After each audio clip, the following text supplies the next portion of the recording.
चाहो तो दिल से हमको मिटा देना, चाहो तो हमको भुला देना, पर छोटा सा मेरा एक काम करना, मेरे चैनल को सब्सक्राइब कर देना और साथ में बेल आइकन को भी दबा देना।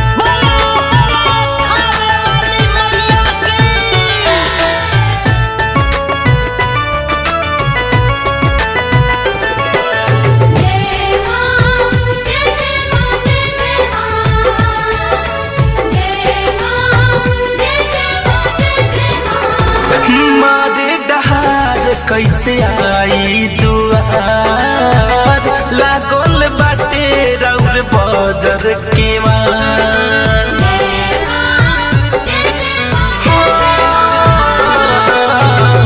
मारे डहार कैसे आई दुआर लागल बाटे रउर बजर के आरती उतारी कैसे लगवा से आरती उतारी कैसे लगवा से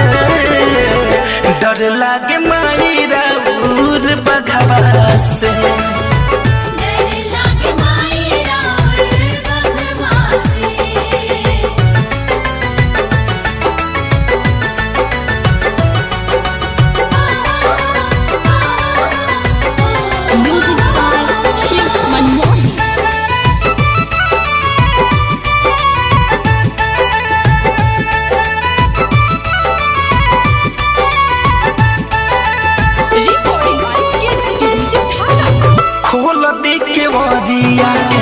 सुनो ये मयरिया दर्शन करे खातिर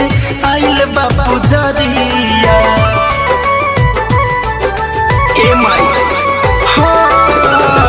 खोल दी के मरिया के सुनो ये मयरिया दर्शन करे खातिर आइल बापू जरिया खारा भइल बाटे सब अगवा से खारा भइल बाटे सब अगवा से डर लागे माई राउर बघवा से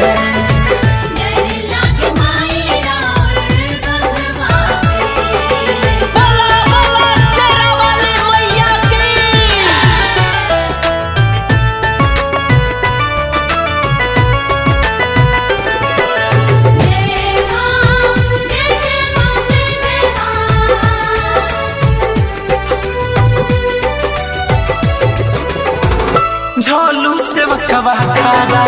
भइल कर जोर हो ए माई देखत रहिया हो गइल भोर हो